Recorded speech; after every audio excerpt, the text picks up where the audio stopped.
अल्लाह। हज़रत हारून बादशाह ने भेजा अपने वज़ीर को कि बाज़ार में जाओ, जो लोग डंडी मार रहे हैं ना, कम तोड़ रहे हैं, जुल्म कर रहे हैं, उनको गिरफ्तार करके जेल में डाल दो। एक दुकानदार के पास गया, उसने पूछा, वो कम तोड़ रहा था वगैरह जो भी कर रहा था, उन्होंने पूछा क्या हाल है, उन्होंने कहा बड़ा तंग हूँ, पूरी नहीं पड़ती, परेशान हूँ, दुखी हूँ, घर में बड़ी नचाकियाँ हैं, बड़ी परेशानियाँ हैं। तो उसने उसको ना ये गिरफ्तार नहीं किया, समझ आ रही। फिर दूसरे के पास गया, उससे पूछा ना कि जिंदगी से वैसे ही मैं तंग हूँ, इतना दुखी हूँ, वो भी जुल्म कर रहा था, दिल करता मैं खुदकशी कर लूँ, मैं पैदा ही ना होता।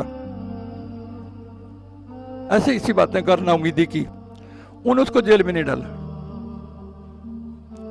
वो तीसरे पास गया, उनका वो बिल्कुल सही काम कर रहा था, उनका क्या हाल है, जलवा खुशहाली है, शुक्र अल्हम्दुलिल्लाह, बच्चे बहुत नेक हैं, सारे नमाजी हैं, वहाँ भी इत्तेफाक प्यार आपस में, किसी काम कुछ नहीं देना, ना मकरूज भी नहीं है, लोगों को देने वालों में है।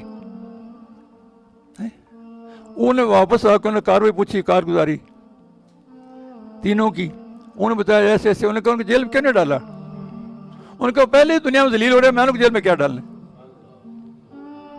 जिन्हें उनको तो अल्लाह खुद ही गिरफ्त करी बैठा फौरी तौर पर।